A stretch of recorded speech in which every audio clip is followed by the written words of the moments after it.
شب معراج یوں تو عام راتوں کی مانند ایک رات تھی، ستاروں کی چشمک بھی دوسری راتوں کی طرح جاری تھی، مگر اس رات کے نصیب میں ایک ایسی سعادت مقدور تھی جس سے دوسری تمام راتیں روز آفرین سے آج تک محروم ہیں اور آئندہ بھی محروم ہی رہیں گی۔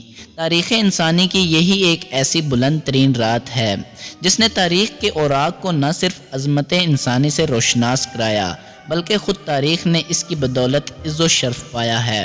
السلام علیکم دوستو، میرا نام ہے بدر منیر اور آپ دیکھ رہے ہیں بدر ٹی وی۔ ہماری اس یوٹیوب فیملی کا حصہ بننے کے لیے ہمارے اس چینل کو سبسکرائب کر کے ساتھ بیل آئیکن کو دبا دیں تاکہ آپ کو ہماری ہر آنے والی نئی ویڈیو کی اپڈیٹس مل سکیں۔ طائف سے واپسی پر جب سرور کائنات صلی اللہ علیہ وآلہ وسلم کی ذات گرامی پر مصائب و آلام کے پہاڑ ٹوٹ چکے تھے تو اللہ تعالیٰ نے آپ صلی اللہ علیہ وآلہ وسلم کو مختلف بشارتوں سے نوازتے ہوئے اپنے ہاں کا بلند ترین اعزاز دینے کے لیے آپ صلی اللہ علیہ وآلہ وسلم کو اپنے دربار میں طلب فرمایا تاکہ کائنات کی جن بنیادی سچائیوں کو منوانے کے لیے آپ صلی اللہ علیہ وآلہ وسلم کارزار حیات میں چاروں طرف سے ظالموں کے وار سہ رہے تھے، اس کے بدلے میں آپ کو ان سچائیوں کا قریب سے مشاہدہ کرا دے اور اس بلند ترین اعزاز و انعام سے نوازے جو خالق کائنات نے اپنے محبوب کی ذات والا صفات کے لیے 12 سالہ مصائب سے بھرپور جد و جہد کے عوض اپنے ہاں محفوظ رکھا تھا۔ مولانا سید سلمان ندوی فرماتے ہیں کہ جب اسلام کی سخت اور پرخطر زندگی کا باب ختم ہونے کو تھا اور ہجرت کے بعد اطمینان و سکون کے ایک نئے دور کا آغاز ہونے والا تھا تو وہ شب مبارک اور وہ ساعت ہمایوں آئی جو دیوان قضاء و قدر میں سرور کائنات کی سیر ملکوت کے لیے مقرر تھی۔ روح الامین علیہ السلام وہ سواری جو بجلی سے زیادہ تیز گام اور روشنی سے زیادہ سبک خرام تھی، جو خطہ لاہوت کے مسافروں کے لیے مخصوص ہے، حرم کعبہ میں لے کر حاضر ہوئے۔ مولانا حکیم عبدالرؤف مرحوم دانا پوری لکھتے ہیں کہ جب سرور کائنات صلی اللہ علیہ وآلہ وسلم کی عمر 51 برس 9 مہینے کی ہوئی تو معراج کا واقعہ پیش آیا۔ زمزم اور مقام ابراہیم علیہ السلام کے درمیان آپ صلی اللہ علیہ وآلہ وسلم براق پر حضرت جبرائیل علیہ السلام کے ساتھ پہلے بیت المقدس گئے، پھر وہاں سے تقرب الہی کی انتہائی منازل پر بلائے گئے جہاں ملائکہ مقربین بھی نہیں جا سکتے، اور اس رات میں 5 وقت کی نماز فرض ہوئی۔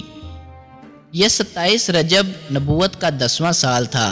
اس شب سرور کائنات صلی اللہ علیہ وآلہ وسلم بعد نماز عشاء حتیم میں محو استراحت تھے کہ جبرائیل امین علیہ السلام میکائیل علیہ السلام آئے اور آپ صلی اللہ علیہ وآلہ وسلم کو جگا کر سینہ مبارک چاک کیا، پھر زمزم کے پانی سے دھو کر حلم بردباری، علم و دانائی اور ایمان و یقین سے بھر کر دوبارہ ٹھیک کر دیا اور دونوں شانوں کے درمیان مہر نبوت لگا کر سواری کے لیے ایک سفید رنگ کا براق پیش کیا اور آپ صلی اللہ علیہ وآلہ وسلم سے عرض کیا، اے محمد صلی اللہ علیہ وآلہ وسلم، اس پر سوار ہو جائیے۔ سرور کائنات صلی اللہ علیہ وآلہ وسلم جب براق پر سوار ہونے لگے تو وہ شوخی کرنے لگا۔ تب جبرائیل امین علیہ السلام نے کہا، اے براق، یہ کیسی شوخی ہے؟ کیا تو نہیں جانتا کہ تیری پشت پر آج تک سرور کائنات صلی اللہ علیہ وآلہ وسلم سے زیادہ اللہ کا کوئی مکرم اور محترم بندہ سوار نہیں ہوا؟ براق یہ سن کر شرم سے پسینہ پسینہ ہو گیا اور پھر سرور کائنات صلی اللہ علیہ وآلہ وسلم کو اس شان سے لے کر روانہ ہوا کہ جبرائیل امین میکائیل علیہ السلام آپ کے ہمرکاب تھے۔ بعض روایات میں یہ بھی آتا ہے کہ جبرائیل امین علیہ السلام نے سرور کائنات صلی اللہ علیہ وآلہ وسلم کو براق پر سوار کیا اور خود آپ صلی اللہ علیہ وآلہ وسلم کے ردیف بنے، یعنی آپ صلی اللہ علیہ وآلہ وسلم کے پیچھے براق پر سوار ہوئے۔ شداد بن اوس رضی اللہ عنہ سے مروی ہے کہ سرور کائنات صلی اللہ علیہ وآلہ وسلم نے فرمایا، شب معراج دوران سفر ہمارا گزر ایک ایسی زمین پر ہوا جس میں بکثرت کھجور کے درخت تھے۔ جبرائیل امین علیہ السلام نے مجھ سے کہا، آپ صلی اللہ علیہ وآلہ وسلم نے یثرب مدینہ طیبہ میں نماز پڑھی ہے جہاں آپ صلی اللہ علیہ وآلہ وسلم ہجرت کر کے آئیں گے، پھر وہاں سے روانہ ہو کر ہم ایک اور زمین پر پہنچے۔ جبرائیل علیہ السلام نے فرمایا کہ یہاں بھی اتر کر نماز پڑھیے۔ میں نے اتر کر نماز پڑھی۔ جبرائیل امین نے کہا، آپ نے وادی سینا میں شجر موسیٰ کے قریب نماز پڑھی ہے۔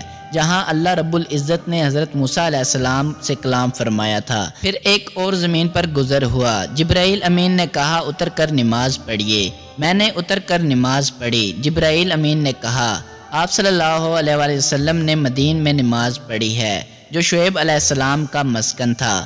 وہاں سے ہم روانہ ہوئے تو ایک اور زمین پر پہنچے۔ جبرائیل امین نے کہا اے محمد صلی اللہ علیہ وآلہ وسلم اتر کر نماز پڑھیے۔ میں نے نماز پڑھی۔ جبرائیل امین نے کہا یہ مقام بیت اللحم ہے جہاں حضرت عیسیٰ علیہ السلام کی ولادت ہوئی تھی۔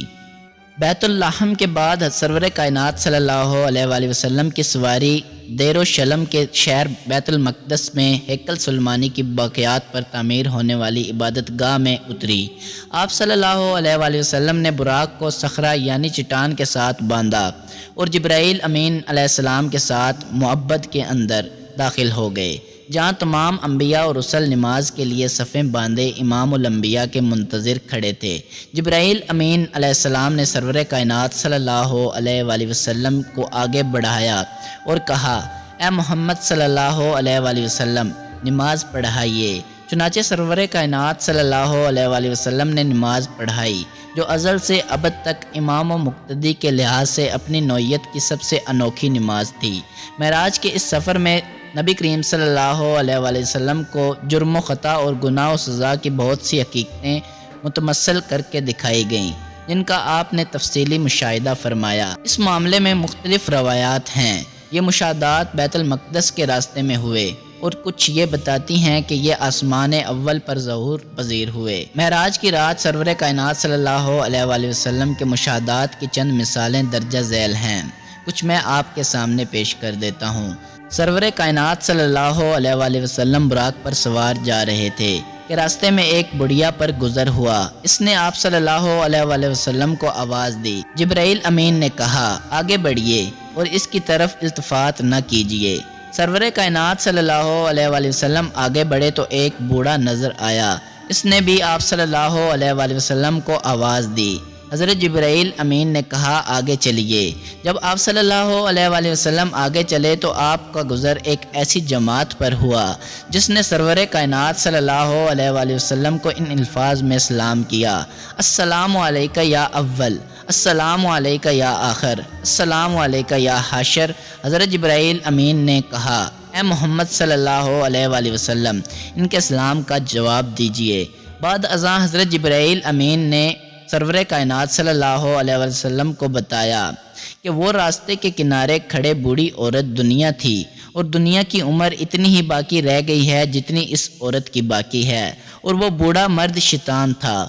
دونوں کا مقصد آپ کو اپنی طرف مائل کرنا تھا، اور وہ جماعت جس نے آپ کو سلام کیا وہ حضرت ابراہیم علیہ السلام، حضرت موسیٰ علیہ السلام اور حضرت عیسیٰ علیہ السلام تھے۔ حضرت انس رضی اللہ عنہ روایت کرتے ہیں کہ سرور کائنات صلی اللہ علیہ وآلہ وسلم نے ارشاد فرمایا شب معراج میں حضرت موسیٰ علیہ السلام پر سے گزرا، میں نے دیکھا کہ آپ قبر میں کھڑے نماز پڑھ رہے ہیں۔ اور ابن عباس رضی اللہ عنہ کی روایت میں ہے کہ سرور کائنات صلی اللہ علیہ وآلہ وسلم نے فرمایا میں نے شب معراج میں حضرت موسیٰ علیہ السلام کو اور دجال خازن نار یعنی داروغہ جہنم کو دیکھا جس کا نام مالک ہے۔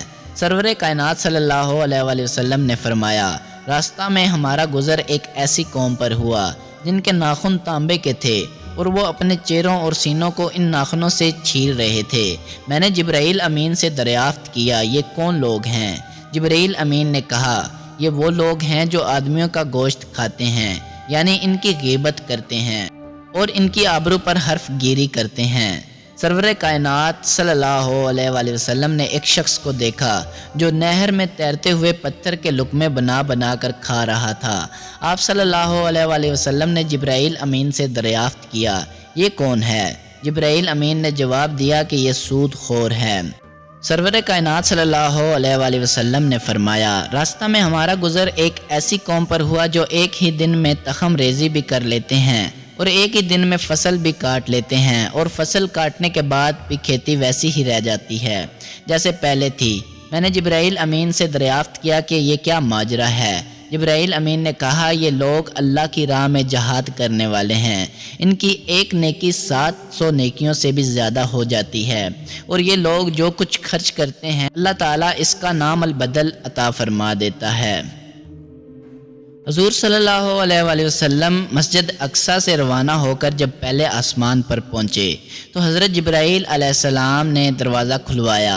آسمان دنیا کے محافظ فرشتوں نے دریافت کیا یہ تمہارے ساتھ کون ہیں؟ حضرت جبرائیل امین نے کہا یہ محمد صلی اللہ علیہ وآلہ وسلم ہیں۔ فرشتوں نے یہ سن کر مرحبا کہا اور دروازہ کھول دیا۔ سرور کائنات صلی اللہ علیہ وآلہ وسلم آسمان میں داخل ہوئے تو ایک نہایت بزرگ آدمی کو دیکھا۔ حضرت جبرائیل امین نے کہا یہ آپ صلی اللہ علیہ وآلہ وسلم کے باپ آدم علیہ السلام ہیں، ان کو سلام کیجئے۔ سرور کائنات نے سلام کیا۔ حضرت آدم علیہ السلام کا جواب دیا مرحبا ہو فرزند صالح اور نبی صالح کو۔ پھر آپ صلی اللہ علیہ وآلہ وسلم کے لیے دعائے خیر کی۔ پھر سرور کائنات صلی اللہ علیہ وآلہ وسلم دوسرے آسمان پر تشریف لے گئے، اور جب حضرت جبرائیل امین نے اسی طرح دروازہ کھلوایا وہاں پر موجود محافظ فرشتے نے جبرائیل امین سے دریافت کیا یہ تمہارے ساتھ کون ہیں؟ حضرت جبرائیل امین نے کہا یہ حضرت محمد صلی اللہ علیہ وآلہ وسلم ہیں۔ تو فرشتوں نے آپ صلی اللہ علیہ وآلہ وسلم کو مرحبا مرحبا کہا۔ یہاں سرور کائنات صلی اللہ علیہ وآلہ وسلم نے حضرت یحییٰ اور حضرت عیسیٰ علیہ السلام کو دیکھا۔ حضرت جبرائیل امین نے کہا اے محمد صلی اللہ علیہ وآلہ وسلم یہ یحییٰ علیہ السلام ہیں اور ان کو سلام کیجئے۔ آپ صلی اللہ علیہ وآلہ وسلم نے سلام کیا اور ان دونوں حضرات نے اسلام کا جواب دیا اور کہا مرحبا اے صالح بھائی اور صالح نبی۔ پھر اس کے بعد آپ صلی اللہ علیہ وآلہ وسلم تیسرے آسمان پر تشریف لے گئے اور جبرائیل امین نے اسی طرح دروازہ کھلایا۔ یہاں آپ صلی اللہ علیہ وآلہ وسلم کی حضرت یوسف سے ملاقات ہوئی اور اس طرح سلام کلام ہوا۔ پھر چوتھے آسمان پر حضرت ادریس علیہ السلام، پانچویں آسمان پر حضرت ہارون علیہ السلام، چھٹے آسمان پر حضرت موسیٰ علیہ السلام اور ساتویں آسمان پر حضرت ابراہیم علیہ السلام سے ملاقات ہوئی جو بیت المعمور پر پشت لگائے بیٹھے تھے۔ سرور کائنات صلی اللہ علیہ وآلہ وسلم جب آسمانوں کی سیر اور انبیاء اکرام صلی اللہ علیہ وآلہ وسلم سے ملاقات کر چکے تو حضرت جبرائیل امین نے آپ صلی اللہ علیہ وآلہ وسلم کو لیے سدرۃ المنتہا پہنچے جو ساتویں آسمان پر بیری کا ایک درخت ہے۔ یہ وہ مقام ہے جہاں پر زمین سے اوپر جانے والی ہر چیز پہنچ کر پہلے رک جاتی ہے اور پھر اوپر اٹھائی جاتی ہے۔ اسی طرح ملا اعلیٰ سے بھی جو چیز اترتی ہے پہلے وہ سدرۃ المنتہا پر آ کر ٹھہرتی ہے اور پھر نیچے اترتی ہے۔ سرور کائنات صلی اللہ علیہ وآلہ وسلم نے اسی سدرۃ المنتہا کے مقام پر حضرت جبرائیل امین علیہ السلام کو ان کی اصلی شکل صورت میں دیکھا اور رب العزت کی عجیب و غریب انوار تجلیات کا مشاہدہ بھی کیا۔ یہیں آپ صلی اللہ علیہ وآلہ وسلم نے بھی دیکھا کہ بے شمار فرشتے اور سونے کے پتنگے اور پروانے سدرۃ المنتہا کو گھیرے ہوئے ہیں۔ حضرت انس رضی اللہ عنہ کہتے ہیں کہ سرور کائنات صلی اللہ علیہ وآلہ وسلم نے فرمایا شب معراج میرے لیے آسمان کا دروازہ کھولا گیا تو میں نے نور اعظم کو دیکھا اور پردہ سے موتیوں کی ایک رف رف مسند کو بھی دیکھا، اور پھر اللہ تعالیٰ نے مجھ سے کلام کرنا چاہا، جبکہ امام طبری اور امام ترمذی حضرت انس رضی اللہ عنہ سے روایت کرتے ہیں کہ سرور کائنات صلی اللہ علیہ وآلہ وسلم نے ارشاد فرمایا کہ میں نے نور اعظم یعنی نور الہی کو دیکھا، پھر اللہ نے میری طرف وحی بھیجی جو چاہی یعنی مجھ سے بلا واسطہ کلام فرمایا۔ دوستو، ہم معراج کے بارے میں باتیں تو بہت سی کر سکتے ہیں کیونکہ ہماری کتابیں بھری جا سکتی ہیں، اس واقعہ کو ہم بیان نہیں کر سکتے، اس لیے اپنی ویڈیو کا اینڈ ہم یہاں پر ہی کرتے ہیں۔ اللہ تعالی ہمیں اس معجزے کو سمجھنے اور اس کو جاننے والا بنائے۔ اللہ تعالیٰ سے دعا ہے ہم سب کو اللہ تعالیٰ خوش رکھے، اپنے گھروں میں آباد رکھے، اور اگر ہماری ویڈیو آپ کو پسند آئی ہے ویڈیو کو لائک کر کے شیئر کر دیجیے گا۔ بدر منیر کو اجازت دیجیے، اللہ حافظ۔